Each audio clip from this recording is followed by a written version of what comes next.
Gunny Stout stopped talking as the cargo plane came in low over the lake, right on top of us. He never raised his voice, Gunny Stout, and he never looked at planes, even when all the other Marines did.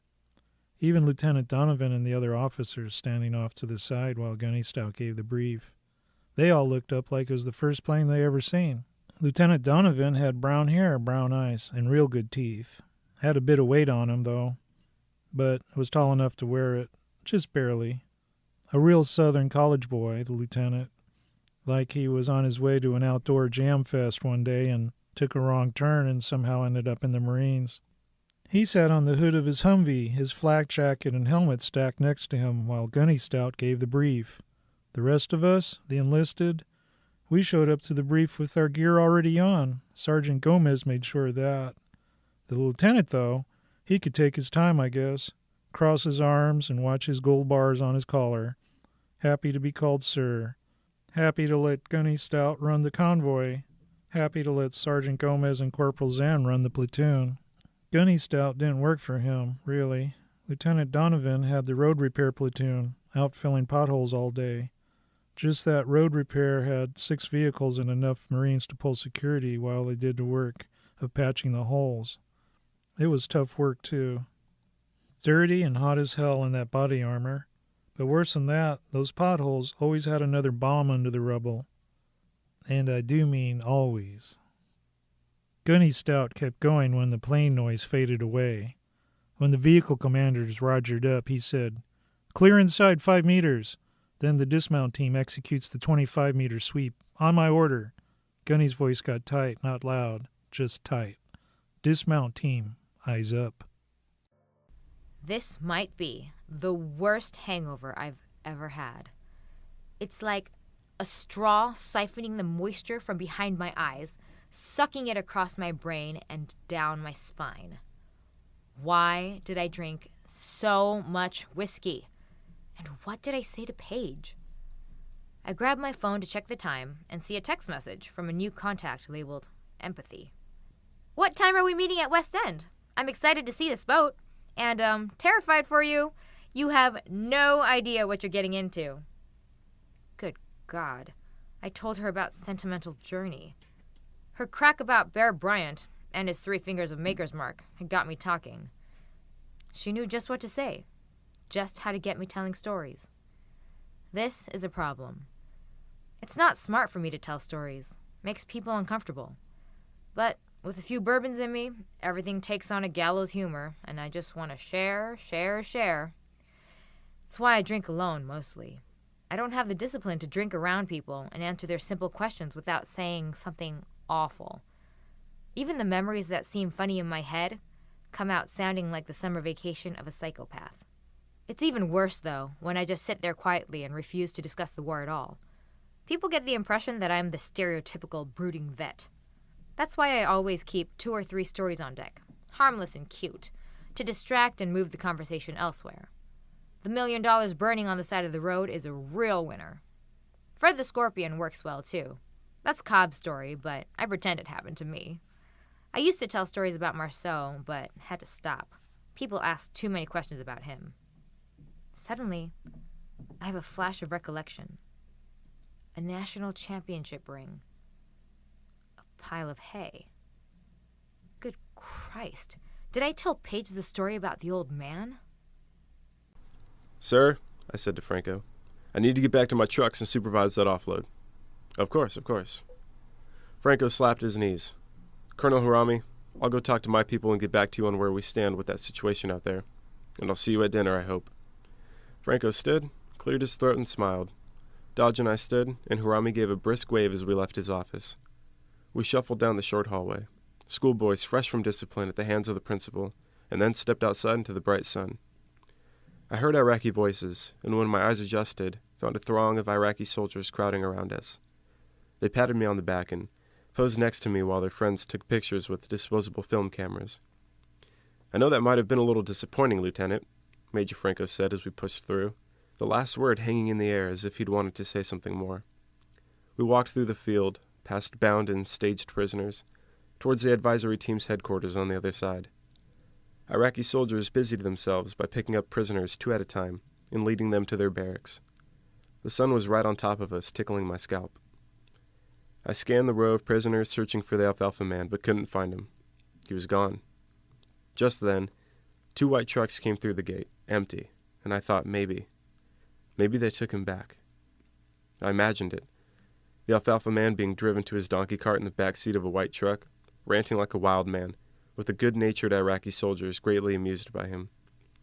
I broke into a jog and left Major Franco and Dodge behind me, starting to notice the dozens of empty water bottles littering the field. I imagined the Iraqi soldiers treating the alfalfa man's wounds. Lizzie's folding my clothes on her bed, separating work clothes from regular clothes. Not that there's much difference. 3 pairs of pants and 6 shirts.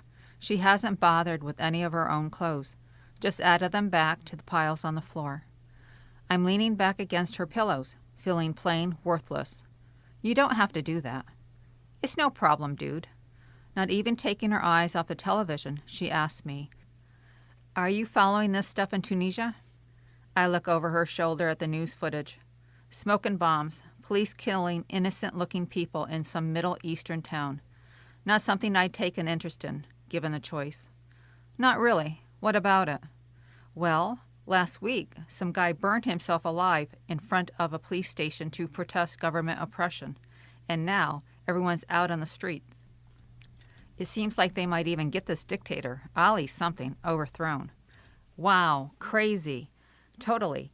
And what's crazy is that they were live tweeting it and shit until the government shut down their internet.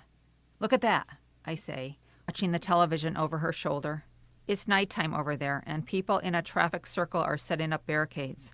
They're waving flags, chanting, and carrying on. So Iraq, Lizzie says, easing softly into the question she's been wanting to ask for a few days. When were you there? Around 06. And what you did over there, what you saw, does it affect the way you think about things? Like what's going down in Tunisia? The way I feel about what? Riots? No, dude. Fucking freedom. People fighting for their freedom. I take a moment to try and think of something to say besides the truth, which is that I don't think much on it either way, and blurt out, "Well, I hope everyone comes out okay." "What are you doing with that cricket bat?" "I'm considering killing you with it." And after a moment, he added, "You preferred for Haji Fasil and Abu Abdul to die, and now Hani? You enjoy watching Americans live on?" "No, my dear. Your brother told me of the plan for that day on the lake. It would have worked, and only Americans would have died. We would have been safe. My brother is lying to you." Mundir wrapped his right hand tighter around the cricket bat. "I was up here when he became sick. Did Nassim tell you? I realized it the first of anyone. We sleep on the roof with the generators. When they run out of fuel and it becomes too hot in the house, Sheikh Hamza has abandoned us and taken the petrol with him. But we still have the curbstones and people still pay for them. In fact, the Mercedes had 5 hollow curbstones in the trunk, prepped and ready for delivery in the daylight. After I carried Ibrahim down to the car, in the panic to leave, we forgot about them. All of us. Your father and brother drove off, taking Ibrahim to Fallujah, with 5 hollow curbstones in the trunk." I swallowed. "How many checkpoints between here and the hospital?" "At least 10, Mundir shrugged. "And the trunk would be searched at each." "How sick was Ibrahim, if the Americans have him?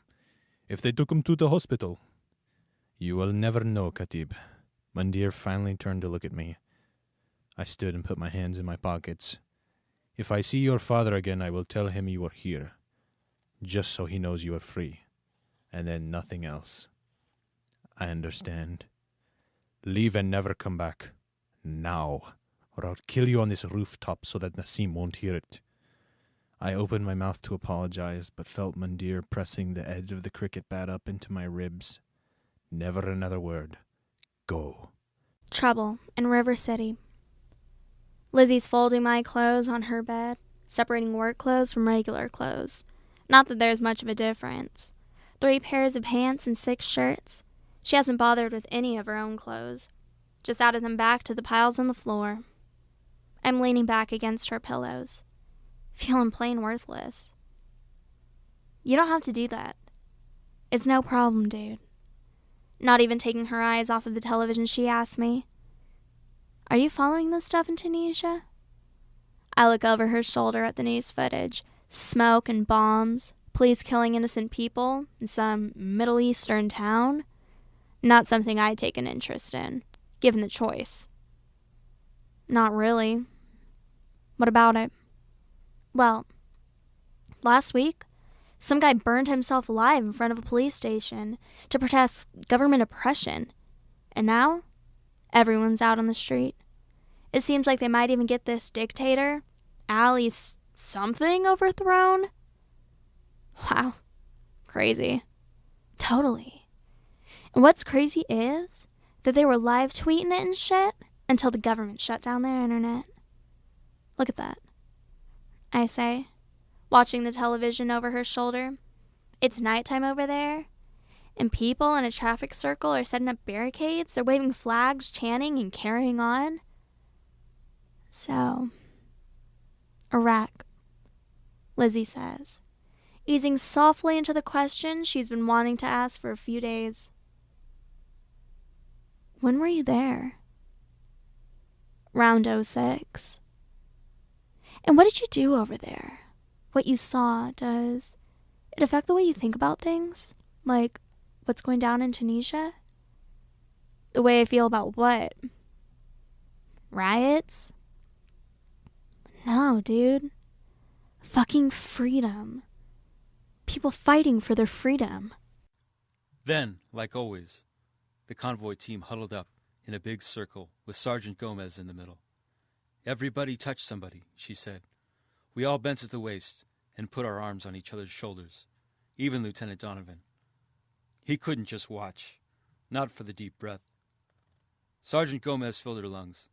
So did we. Then she let it out, loud and theatrical. So did we. That's right, she laughed. Deep breath, no worries. She passed it off to Corporal Zahn, who said a prayer, and we mounted up. We drove across base to the entry control point and waited there for a big supply convoy to clear the gate. I sat in the back seat next to Gunny Stout. I recognized Lieutenant Donovan's voice, all confident and clear on the radio, while he let movement control know that we were 22 packs and 6 vehicles headed to Saklania through downtown Falaha. They cleared us through the gate quick, even moved us ahead of a few other convoys in the departure order. They did that for the route clearance teams. We made the left turn onto Route Long Island and picked up speed. The lead vehicle got out in front about 200 meters. The other vehicles got their spacing, 50 meters apiece. We spread out in the desert and tightened up in the towns. Each vehicle kicked up a rooster tail of trash that came down like confetti on the vehicle behind it. Off the road, everything turned beige. It was hard to find the horizon, with the desert blending into the buildings, blending into the smog. We passed a few little nameless towns on the road north to Fallujah. This is actual. Execute 25-meter sweep, over. I watched the passenger door of Gomez's Humvee pop open, 50 meters down the road.